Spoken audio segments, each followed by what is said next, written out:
to Senator Klobuchar. So, Senator, you are now recognized.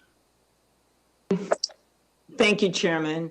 I want to note first that this hearing comes 6 days before Election Day, and it makes, I believe we're politicizing, and the Republican majority is politicizing, which should actually not be a partisan topic.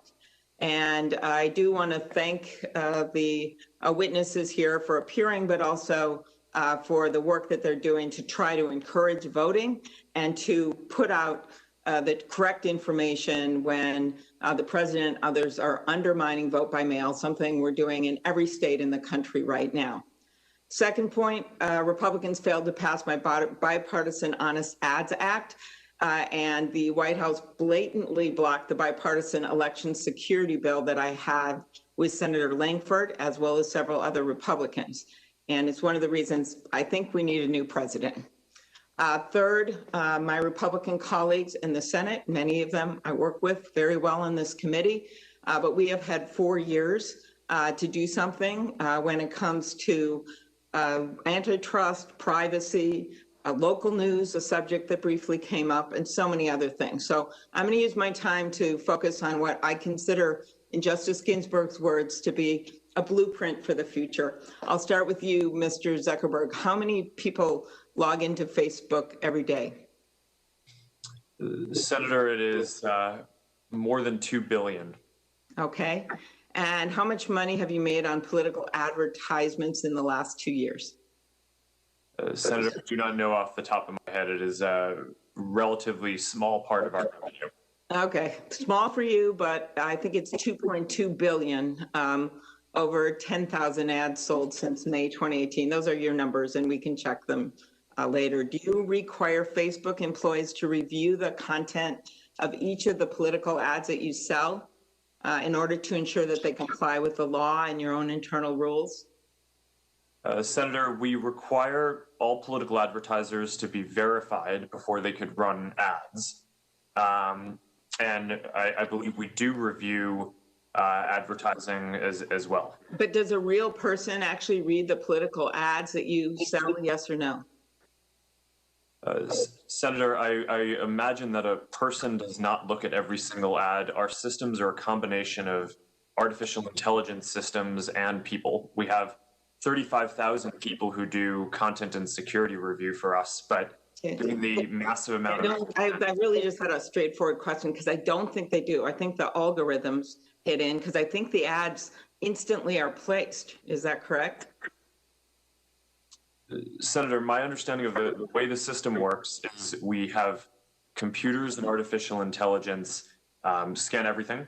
And if we think that there are potential violations, then either the AI system will act or it will flag it to the tens of thousands of people who do content review. But just with all the money you have, you could have a real person review like a lot of the other traditional media organizations do. So another question, when John McCain and I and Senator Warner introduced the Honest Ads Act, we got pushback from your company, others, and you were initially against it. Then we discussed this at a hearing. You're for it. I appreciate that.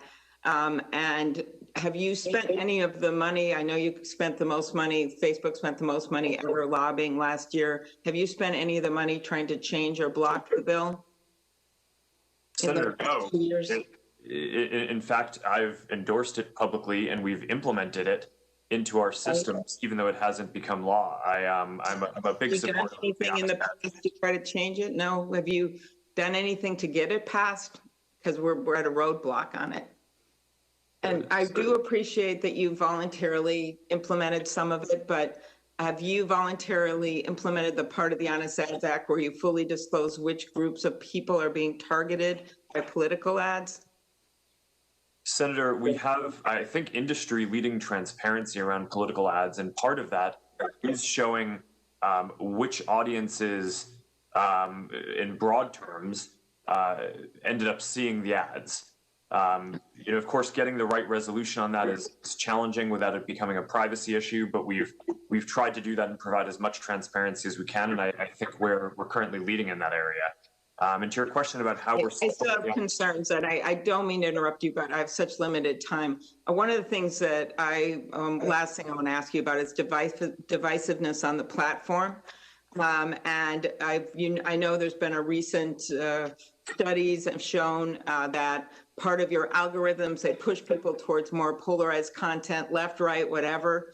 In fact, one of your researchers warned senior executives that our algorithms exploit the human brain's attraction to divisiveness. The way I look at it, more divisiveness, more time on the platform, more time on the platform, the company makes more money.